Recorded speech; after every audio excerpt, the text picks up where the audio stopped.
Hello friends, स्वागत है आप सभी का टॉपर विल की एक और लेटेस्ट वीडियो में। तो आज हमको डिस्कस करना है एक्सरसाइज 4.2। एग्जाम्पल्स हम कल डिस्कस कर चुके थे। बहुत डीपली में हमने देखा था कि जो फैक्टर मेथड है उसको कैसे किया जाता है। इसमें क्या करते हैं, जो मिडिल टर्म होता है उसको ब्रेक किया जाता है। ठीक है, फैक्टर में क्या करते हैं, जो मिडिल टर्म होता है उसको ब्रेक करते हैं। ब्रेक किस प्रकार से करते हैं कि जो उनका मल्टीपल है वो सेम रहे और जो उनको ऐड करके सब्ट्रैक्ट करके आने वाला वो सेम रहे। ठीक है, आज हम फिर से उसी से रिलेटेड जितने भी क्वेश्चंस हमारी एक्सरसाइज में हैं उन सभी को करने वाले हैं। ठीक है, तो देखते हैं क्वेश्चन नंबर 1 की तरफ। इसको हमको सॉल्व करना है, यानी कि इसके शून्यक निकालना है। शून्यक मैंने आपको कल बताया था, एक x की ऐसी वैल्यू जो कि क्या करें, इस इक्वेशन को सेटिस्फाई कर दें। यानी कि x की ऐसी वैल्यू क्या पुट करें कि यदि हम उसे x में रखते हैं तो ये वैल्यू क्या हो जाए, 0 बन जाए। इक्वेशन क्या बन जाए, 0 बन जाए। करेक्ट है। x की ऐसी कितनी वैल्यूज़ हो सकती हैं, 2 वैल्यूज़ हो सकती हैं, क्योंकि x की पावर कितनी है, जो वेरिएबल है यानी कि जो चर है उसकी मैक्सिमम पावर कितनी है, 2। कितनी है, 2। यानी कि इसके जो शून्यक हैं वो कितने हो सकते हैं, 2 हो सकते हैं। ठीक है, करेक्ट है। तो हम देखते हैं क्वेश्चन नंबर 1। ठीक है, सबसे पहले क्या करना है, मिडिल टर्म को ब्रेक करते हैं। तो सबसे पहले मैंने बताया था कि इन दोनों की मल्टीप्लाई करनी है। जब -10 की x² मल्टीप्लाई करेंगे तो कितना आएगा, -10x²। -10 की x² में मल्टीप्लाई करी तो कितना आया, -10x²।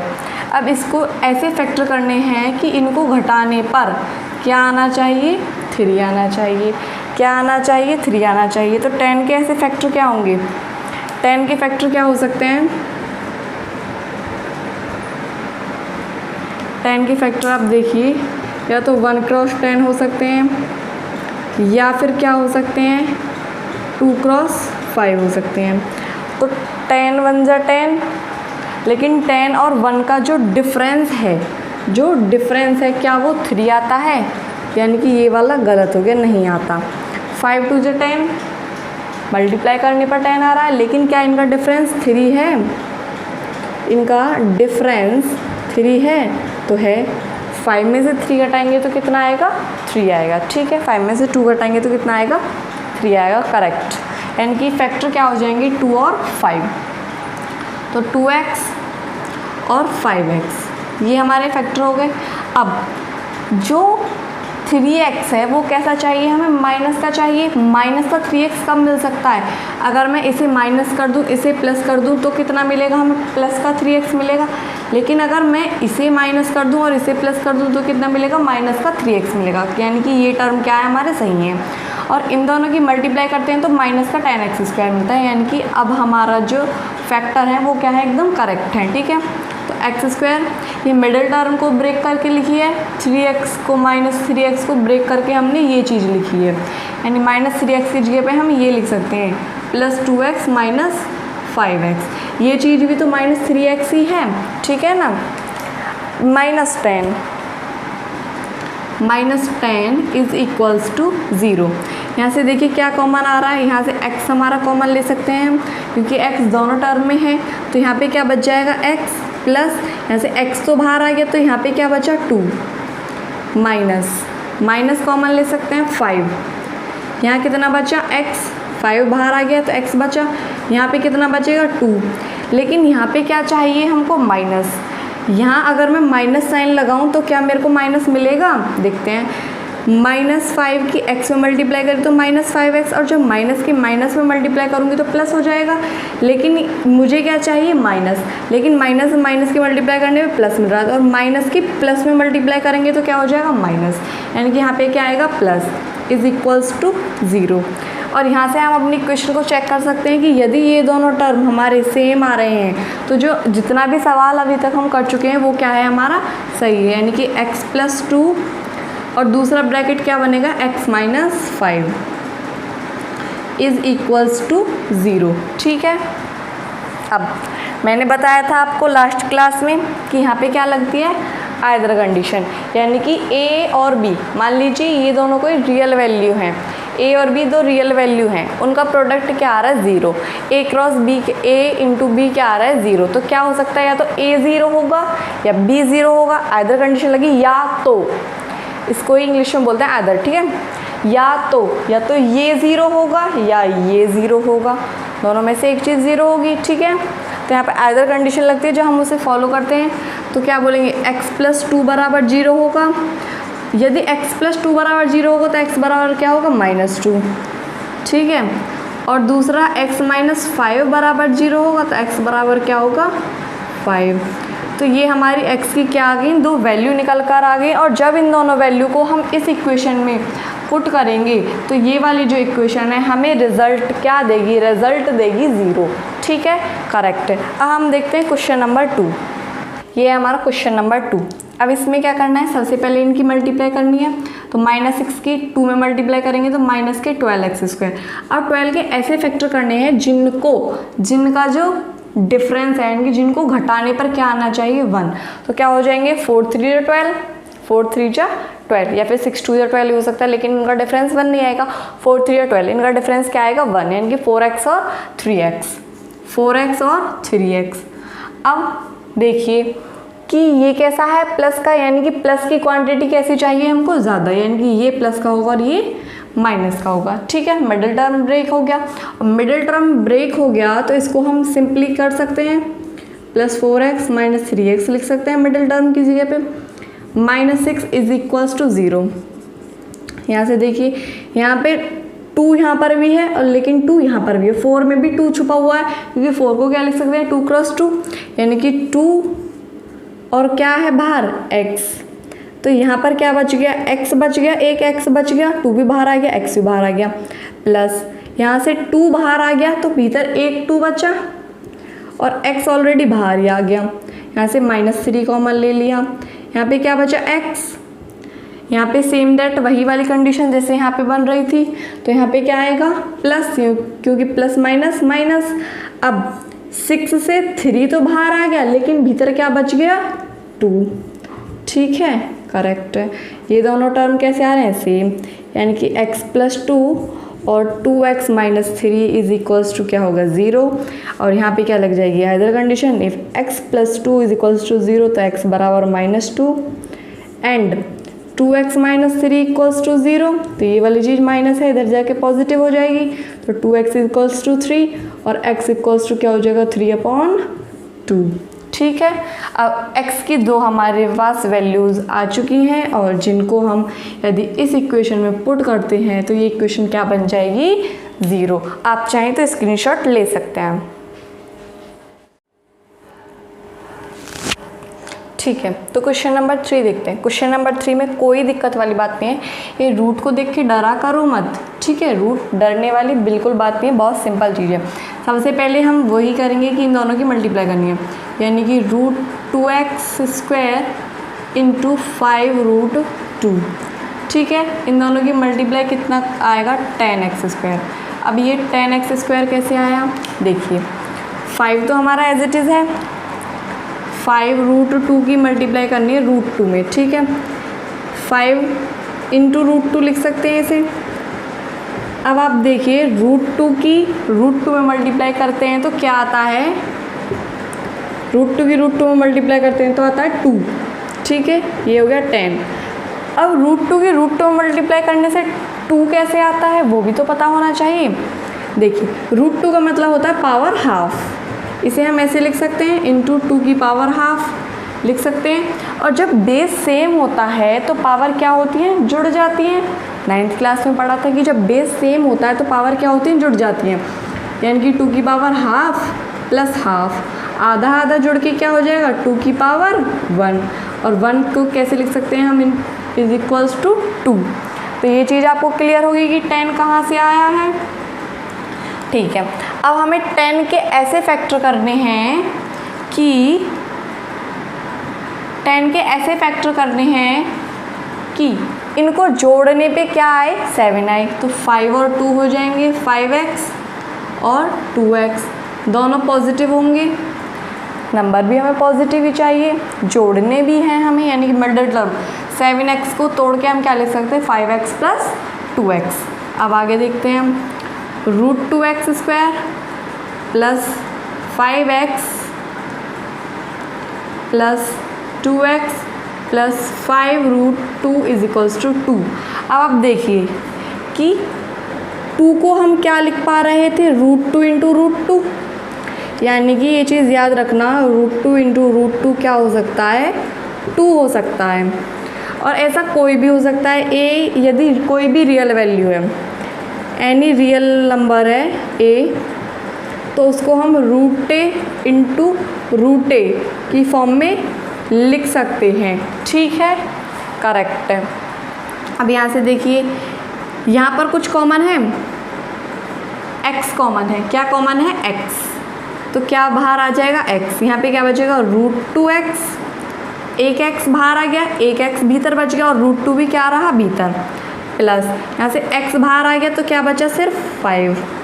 ठीक है, प्लस अब देखिए यहाँ पे क्या कुछ कॉमन है, 2 को कैसे लिख सकते हैं हम, √2 इंटू √2, यानी कि ये क्या है, √2 इंटू √2x लिखा हुआ है एक प्रकार से अगर हम देखें, और यहाँ पे भी √2 है, तो √2 दोनों से बाहर आ सकता है। हमने क्या करा, √2 को बाहर ले लिया, अंदर क्या बचा, जब ये वाली चीज़ बाहर आ गई तो ये वाली चीज़ अंदर बची, एक √2x बाहर भीतर बच गया। ठीक है, और यहाँ से √2 बाहर आ गया तो क्या बचा, 5 बचा, इज इक्वल्स टू 0। ठीक है, आगे देखते हैं, ये दोनों टर्म हमारे सेम है, यानी कि इक्वेशन हमारी ठीक है। 2x plus 5 x plus √2 is equals to क्या हो जाएगा, 0। अब यहाँ पे अदर कंडीशन लगेगी, √2x plus 5 is equals to 0, तो यहाँ से क्या हो सकता है, यहाँ से हो सकता है कि जो +5 है वो इधर जाके -5 बन जाएगा, यानी कि √2x इक्वल टू -5, और यहाँ सॉल्व करेंगे तो ये इसके मल्टीप्लाई में, मल्टीप्लाई किस में चली जाएगी, डिवाइड में चली जाएगी, -5/√2। ये तो होगी x की हमारी एक वैल्यू।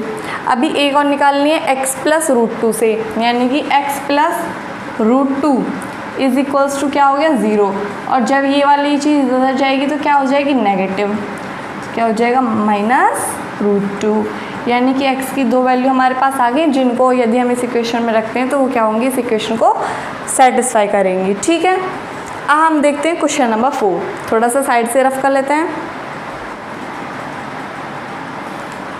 ठीक है, क्वेश्चन नंबर 4 देखिए, सबसे पहले तो अभी तो ये हमें थोड़ा सा और सॉल्व करने की ज़रूरत है, ताकि ये क्या हो जाए, थोड़ी सी और इजी लगने लगे, इक्वेशन क्या लगने लगी, इजी लगने लगे। अब ये फ्रैक्शन की फॉर्म में है, सी क्या है, फ्रैक्शन की फॉर्म में है। हम चाहते हैं कि फ्रैक्शन की फॉर्म में ना रहे, थोड़ा इजी हो जाए, और यदि इजी हो जाएगा तो आप सिंपल सॉल्व कर सकते हैं। तो क्या करते हैं, इसको इजी कर लेते हैं। ठीक है, ये क्या इक्वेशन है, 2x² minus x plus 1/8 is equals to 0। इनके नीचे आप 1 मान सकते हैं, किसी के भी नीचे आप 1 मान सकते हैं। आप क्या कीजिए, आप इसका एलसीएम ले लीजिए, एलसीएम लेंगे तो क्या आएगा, 8। और सबसे बड़ी बात, अब एलसीएम ले लिया तो आगे कैसे सॉल्व करना होता है, इस चीज़ की मल्टीप्लाई करते हैं एलसीएम से, यानी कि 2x² 1 इंटू 8, तो क्या आएगा 16x²। तो क्या आ गया यहाँ पे 16x² माइनस अगला वाला करेंगे x/1 इंटू 8, यानी कि 8x। ठीक है, तो यहाँ पे क्या आ जाएगा 8x, करेक्ट है। अब 1/8 की मल्टीप्लाई करेंगे, 1/8 इंटू एलसीएम, एलसीएम क्या है 8 से 8 कैंसिल आउट हो जाएगा तो क्या बचेगा 1। ठीक है, तो यहाँ पे क्या आ जाएगा +1 इज इक्वल्स टू 0। इसके नीचे भी 1 मान सकते हैं, बात तो सेम ही है, किसी के भी नीचे 1 मान सकते हैं। अब यदि हम इनकी क्या कर दें, आपस में क्रॉस मल्टीप्लाई कर दें, यानी कि इसकी मल्टीप्लाई इसमें कर दें और इस वाले टर्म की मल्टीप्लाई इसमें कर दें, तो क्या होगा 16x² और इस वाले पूरे टर्म की 1 में मल्टीप्लाई करेंगे तो सेम चीज़ आएगी, यानी कि 16x² minus 8x plus 1 is equals to, अब 8 की 0 में मल्टीप्लाई करेंगे तो ये क्या आएगा 0, यानी इक्वेशन हमारी यहाँ से इजी सी क्या बन जाएगी 16x² minus 8x plus 1 is equals to 0। अब इस इक्वेशन को तो आप आगे सॉल्व कर ही सकते हैं, क्योंकि इसमें तो कुछ नहीं है। इन दोनों की मल्टीप्लाई करोगे तो 16x² आएगा, 16x² आएगा। और 16x² के ऐसे फैक्टर क्या होंगे कि जिनको जोड़ने पे क्या है 8x, तो 4 4 जा 16, क्या हो जाएंगे 4x और 4x। अब दोनों जुड़े हुए चाहिए हमको, जुड़े हुए चाहिए और कैसे भी चाहिए, माइनस भी चाहिए, तो ये क्या हो जाएगा -4x और -4x। और जब आप -4x की -4x में मल्टीप्लाई करेंगे तो प्लस का 16x² बन जाएगा, यानी कि फैक्टर क्या मिल गया -4x और -4x। आगे आप इसे सॉल्व कर सकते हैं। अब देखते हैं क्वेश्चन नंबर 5, स्क्रीनशॉट ले लीजिए। क्वेश्चन नंबर 5, इनकी मल्टीप्लाई करनी है तो क्या आएगा 100x², करेक्ट। अब हमें कैसे फैक्टर चाहिए इसकी कि उनको जोड़ने पे क्या है +20, यानी कि 10x और 10x, ठीक है। कैसे होने चाहिए, -20 होना चाहिए, तो इसे माइनस कर देते हैं, इसे माइनस कर देते हैं। आगे तो कोई दिक्कत ही नहीं है, आप आगे आप कर सकते हैं। अब हम देखते हैं क्वेश्चन नंबर 2 की तरफ, वो थोड़े इंपॉर्टेंट है, उनको देखते हैं। मैंने आपको 3 बहुत अच्छे से समझाए, सारे एग्जांपल्स अच्छे से समझाए, तो कोई दिक्कत नहीं होगी यदि आपने पिछली वीडियो और इस वीडियो को यहाँ तक देखा हुआ है। तो आगे की वीडियो बहुत इंपॉर्टेंट है, उसे प्लीज़ ध्यान से देखिएगा, ठीक है। तो शुरुआत करते हैं क्वेश्चन नंबर 2 के फर्स्ट से।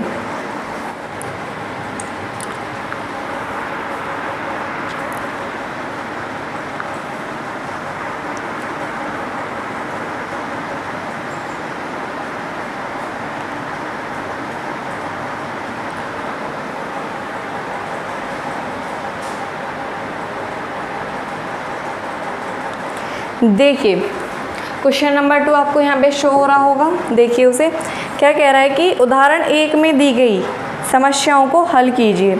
उसने एक हमको एग्जाम्पल दिया था जो जॉन वाला था और एक दूसरा था खिलौने वाला। तो दोनों की हमने इक्वेशन बना ली थी और दोनों की जो इक्वेशंस बनाई थी उनसे अब हमें क्या करना है, सिर्फ क्या करना है, आंसर निकालना है, ठीक है। यानी कि वो सिर्फ हमको सॉल्व करनी है, और सॉल्व करनी तो हमको आती हैं, बहुत अच्छी तरीके से आती है। मिडिल टर्म को ब्रेक करना होता है, ठीक है। हम देखते हैं क्वेश्चन नंबर 3। क्वेश्चन नंबर 3 को पढ़िए। ऐसी 2 संख्याएं ज्ञात कीजिए। क्वेश्चन नंबर 3, ऐसी 2 संख्याएं ज्ञात कीजिए जिनका योग 27 हो और गुणनफल 182 हो। गुणनफल कितना हो 182 और योग कितना हो 27, ठीक है। करते हैं तो क्वेश्चन नंबर 3 करते हैं। क्वेश्चन नंबर 3, माना एक संख्या क्या है, x है। माना एक संख्या, माना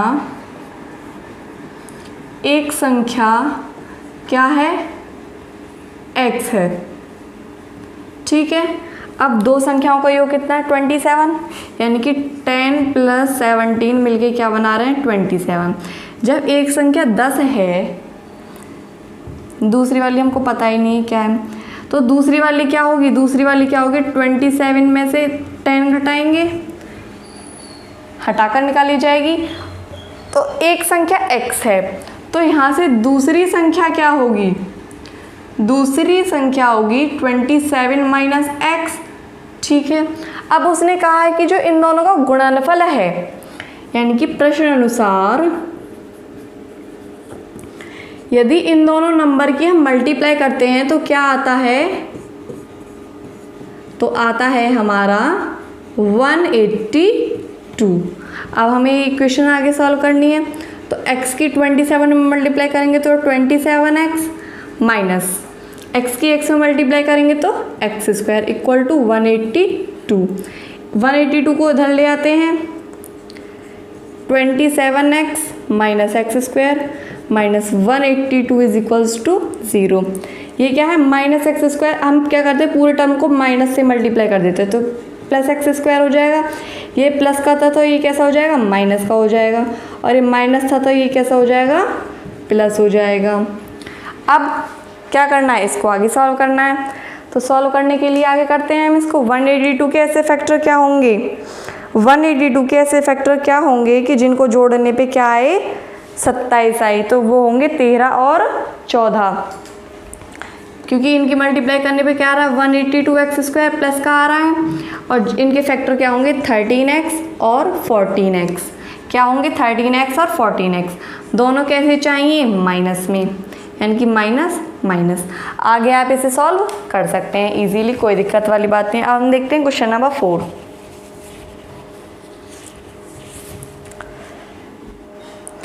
क्वेश्चन नंबर 4 कह रहा है कि दो क्रमागत धनात्मक पूर्णांक ज्ञात कीजिए जिनके वर्गों का योग क्या हो 365, क्या हो 365। दो क्रमागत धनात्मक पूर्णांक, ऐसा एक एग्जाम्पल भी मैंने आपको सेम कराया था। क्रमागत धनात्मक पूर्णांक शायद पिछली एक्सरसाइज में एक ऐसा क्वेश्चन आया था जब मैंने बताया था क्रमागत धनात्मक पूर्णांक कंसेक्यूटिव, यानी कि जैसे 12 13 1 2 3 4 5 6, ठीक है 1 2 हो गया, जैसे कि 81 82 हो गया, 101 102 हो गया, यानी कि सेम उससे अगला टर्म, यानी कि एक x है तो दूसरा क्या होगा x+1, बन गई इक्वेशन।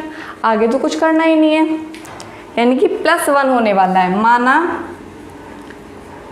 एक धनात्मक पूर्णांक, धनात्मक पूर्णांक क्या है x है, तो दूसरा क्या होगा, दूसरा होगा x+1, ठीक है। अब उसने कहा इनके वर्गों, पहले क्या करना है इनका वर्ग करना है, तो फर्स्ट का वर्ग करेंगे तो क्या आएगा x², सेकंड का वर्ग करेंगे तो क्या आएगा x+1 का होल स्क्वायर।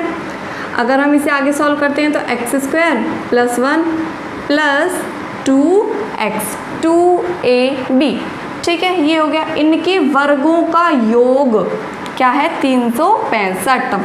अब इनके वर्गों को क्या कर देते हैं, जोड़ देते हैं, x² + 1 + 2x = 365 according to question, ठीक है 365। आगे देखते हैं ये क्या हो जाएंगे जुड़ के 2x², ये क्या हो जाएगा +2x, ये +1 है और ये -365 हो जाएगा, ये इधर पॉजिटिव है, इधर आगे क्या हो जाएगा नेगेटिव हो जाएगा। जहाँ हम इसको करेंगे तो क्या हो जाएगा 2x² + 2x - 364 = 0। अब इसमें क्या है, यहाँ पे भी 2 छुपा हुआ है, यहाँ पे भी 2 छुपा हुआ है और 364 में भी 2 छुपा हुआ है। क्या छुपा हुआ है 2 छुपा हुआ है। तो पूरी इक्वेशन को क्या कर दें हम 2 से डिवाइड कर दें। यदि पूरी इक्वेशन को 2 से डिवाइड कर देंगे तो कोई इफेक्ट पड़ेगा नहीं पड़ेगा, क्योंकि क्या करा है हमने आधी को नहीं पूरी इक्वेशन को डिवाइड करा है। जैसे कि तराजू होता है ना, तराजू बिल्कुल बराबर है, अगर आप एक माई रख दोगे तो अनबैलेंस हो जाएगा, लेकिन आप दोनों माई रख रहे हो, 5 किलो इधर रख रहे हो 5 किलो इधर रख रहे हो, तो क्या रहेगा बैलेंस रहेगा, ऐसा नहीं होगा, ठीक है।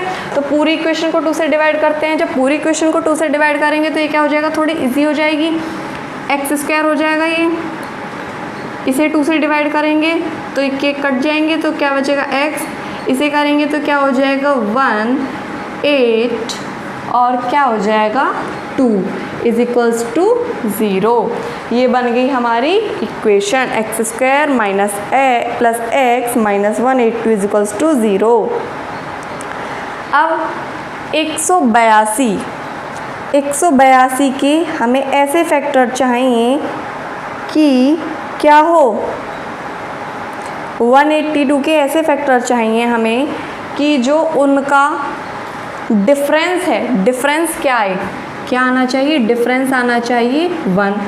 अभी सेम तो करके आए थे हमने पहले क्या करा था 13x + 14x को जोड़ के कहा था कि ये क्या आ रहा है 27x, और 13x × 14x की मल्टीप्लाई करके आ रहा था 182x²। यहाँ पे भी तो 182x² ही बनने वाला है, 182x², ठीक है। लेकिन एक चीज़ ध्यान दीजिए 13x और 14x का डिफरेंस तो 1 ही होता है, यानी कि यहाँ पे भी हमारे वही काम कर जाएंगे, लेकिन कैसे काम करेंगे, प्लस का 14x होगा एक फैक्टर और एक फैक्टर होगा माइनस का 13x। मिडल टर्म को ब्रेक करके क्या लिख देंगे, प्लस का 14x और माइनस के 13x। करेक्ट है, स्क्रीनशॉट ले लीजिए। क्वेश्चन नंबर 5 बढ़ते हैं। क्वेश्चन नंबर 5 आपको साइड में शो हो रहा होगा, देखिए क्या कह रहा है। एक समकोण त्रिभुज की जो ऊंचाई है वो इसके आधार से सेंटीमीटर कम है। यदि इसकी कर्ण 13 सेंटीमीटर हो तो अन्य दो भुजाएं ज्ञात कीजिए। ठीक है, देखते हैं। एक समकोण त्रिभुज यानी कि एक ऐसा एंगल जिसमें क्या हो 90 डिग्री का हो एक एंगल। ठीक है, एक ऐसा ट्रायंगल जिसमें एक एंगल 90 डिग्री का हो। तो ये एंगल 90 डिग्री का हो गया हमारा। अब उसने कहा, क्या कहा, इसको तो बोलते हैं हम हाइट यानी कि ऊंचाई। ठीक है, इसे बोलते हैं बेस यानी कि आधार। ठीक है, और बड़ी क्लास में आप जाओगे तो आपको पता चलेगा कि हाइट और बेस भी चेंज होते रहते हैं। अभी सिंपल हम इसी तरीके से बोलने वाले हैं कि इसकी हाइट ये है और बेस ये है। ठीक है, और कर्ण हमेशा हमारी सेम ही रहती है। 90 डिग्री के सामने वाली भुजा ही हमेशा कर्ण रहेगी। ये दोनों चेंज होते रहते हैं, लेकिन इसमें ये दोनों भी चेंज नहीं होने वाले हैं, वो आगे क्लासेस में चेंज होंगे। लेकिन 90 डिग्री के सामने वाली भुजा क्या रहेगी, कर्ण, हाइपोटेनियस। ठीक है, अब उसने कहा है जो हाइपोटेनियस है वो तो है 13 सेंटीमीटर। ठीक है, और क्या कहा है उसने कहा है कि जो इसकी ऊंचाई है वो आधार से 7 सेंटीमीटर कितनी है, कम है। यदि आधार x होगा, यदि लेट बेस क्या है, x है, बेस क्या है, x है, x है तो जो आधार है वो 7 सेंटीमीटर कम होगा यानी कि x माइनस 7 सेंटीमीटर हो गया। हाइट भी होगी, बेस भी होगा, कर्ण भी होगा, सारी चीज़ें निकल गई। 90 डिग्री के सामने वाली भुजा कर्ण बोलते हैं, वो उसने हमें दे रखा है कि कर्ण 13 सेंटीमीटर है। अब उसने कहा जितना भी आधार ले रहे हो ना आप उससे 7 कम रखना हाइट को। एक ऐसा मान लीजिए आपको एक ट्रायंगल बनाना है, उन्होंने कहा कर्ण उसकी 13 रखना, बेस उसका आप चाहे कितना ही भी रख लेना, आपकी मर्जी है। हमने मान लिया x है। ठीक है, और x को इतना रखना कि जो हाइट है, मतलब कि उसने कहा बेस पे कोई कंडीशन लगी, बेस कुछ भी ले लीजिए आप, लेकिन जो हाइट है उसे आप 7 कम लीजिएगा बेस से। ठीक है,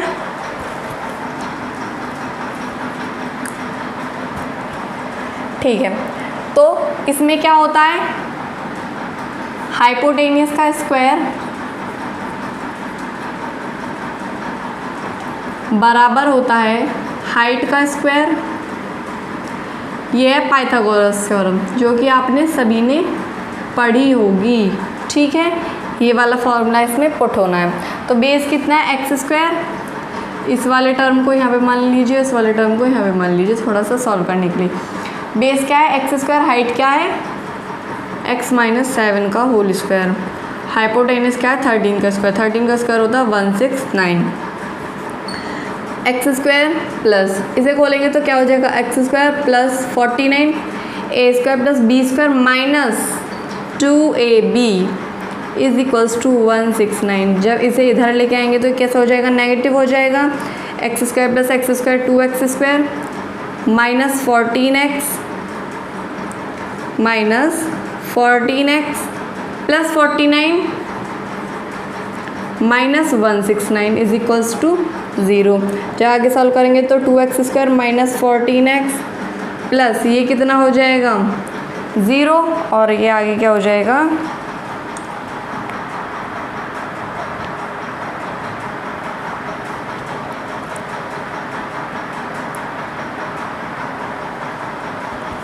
120, क्या हो जाएगा 120। लेकिन 120 किसके होंगे, माइनस के, क्योंकि माइनस का टर्म क्या ऐसा है, ज़्यादा है।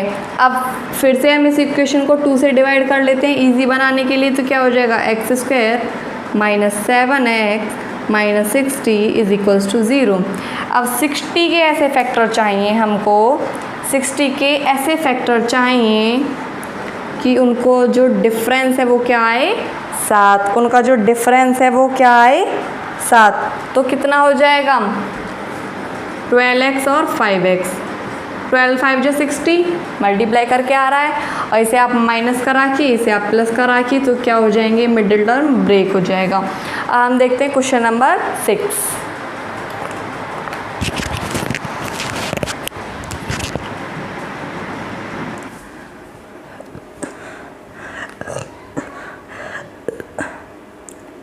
क्वेश्चन नंबर 6 देखिए, साइड में शो हो रहा होगा। एक कुटीर उद्योग एक दिन में कुछ बर्तनों का निर्माण करता है। क्या करता है? एक कुटीर उद्योग क्या करता है? कुछ बर्तनों को बनाता है। एक इंडस्ट्री है, वो कुछ बर्तनों को फॉर्म कर रही है। ठीक है, एक इंडस्ट्री है, वो कुछ बर्तनों को फॉर्म कर रही है। आगे देखिए, एक विशेष दिन यह देखा गया कि एक स्पेशल डे में देखा गया कि प्रत्येक नग की निर्माण लागत, यानी कि जितनी उसमें निर्माण करने में लागत आ रही थी, यानी कि जितना उसे बनाने में पैसे लग रहे थे, जितने बनाने में उसे कितने लग रहे थे? पैसे लग रहे थे, वो उस दिन में निर्माण किए गए बर्तनों की जो संख्या थी, ठीक है, उस दिन में जितने भी बर्तन निर्माण किए गए थे, उस दिन में जितने भी बर्तन निर्माण किए गए थे, उनकी जो संख्या थी उसके दुगने से 3 अधिक थी। यदि जो निर्माण लागत थी वो 90 थी, निर्माण लागत कितनी थी? 90 थी, तो आप बताइए कि उस दिन निर्माण किए गए बर्तनों की संख्या क्या होगी और प्रत्येक नग की लागत ज्ञात कीजिए। माना बर्तनों की संख्या x है, माना उस दिन जो बर्तन बनाए गए उनकी जो संख्या थी वो कितनी हो गई? x। हमने मान लिया कि उस दिन बर्तन x बनाए गए, x संख्या में बर्तन बनाए गए।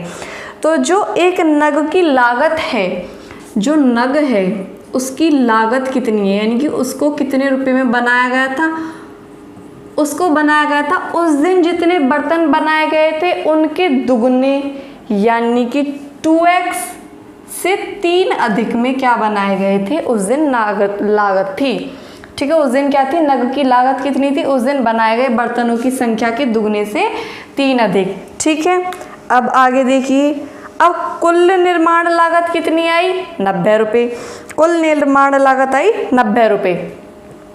ठीक है, तो जब पूरी निर्माण लागत कितनी है? 90 रुपये, यानी कि x कोई चीज़ थी, एक को बनाने में यदि आप मान लीजिए 10 टॉयज़ आपने बनाए, एक टॉयज़ को बनाने में आपको कितने रुपए लगे? 5 रुपये लगे एक टॉयज़ को, तो टोटल आपके कितने रुपए खर्च हुए? 50 रुपये। ठीक है, यानी कि क्या करना है हमें? इन दोनों की मल्टीप्लाई करके हमें टोटल रुपए निकालने हैं, यानी कि अकॉर्डिंग टू क्वेश्चन कुल लागत कितनी थी? 90 रुपये, यानी कि इन दोनों की जो मल्टीप्लाई करेंगे तो क्या आएगा? 90 रुपये। ठीक है, जब इनकी मल्टीप्लाई करेंगे तो क्या आएगा? 2x² plus 3x equals to 90। इसे इधर लेके आएंगे तो क्या हो जाएगा? माइनस हो जाएगा। ठीक है, इस क्वेश्चन को सॉल्व कर लेते हैं थोड़ा सा। 180x² हो जाएगा, और 180 के ऐसे फैक्टर ढूंढने हैं जिनको घटाने पर क्या आए? 3 आए। जिनको घटाने पे क्या आए? 3 आए। तो 15 और 12 की मल्टीप्लाई करेंगे तो क्या आ जाएगा? 180।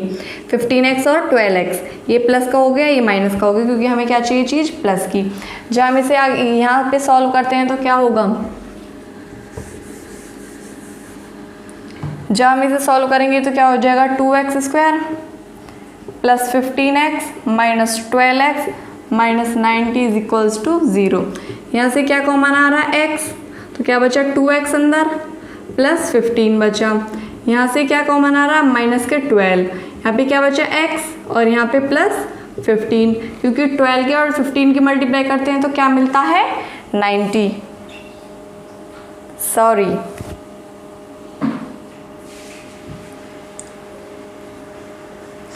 ट्वेल्व की और 15 की मल्टीप्लाई करने पे तो हमको 180 मिलता है, यानी कि यहाँ से क्या बाहर आएगा? यहाँ से बाहर आएगा आपका 6 बाहर आएगा।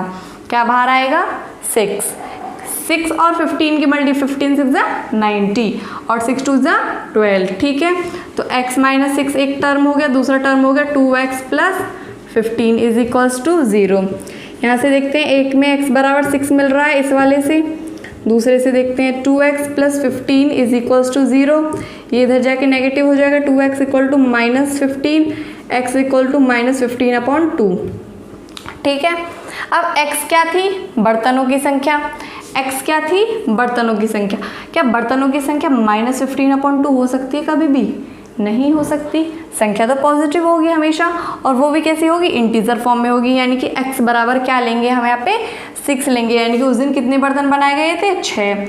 और एक नग की निर्माण में लागत कितनी आ रही थी, वो आ रही थी 6 2 12 + 3 = 15। ठीक है, आप चाहें तो स्क्रीनशॉट ले सकते हैं।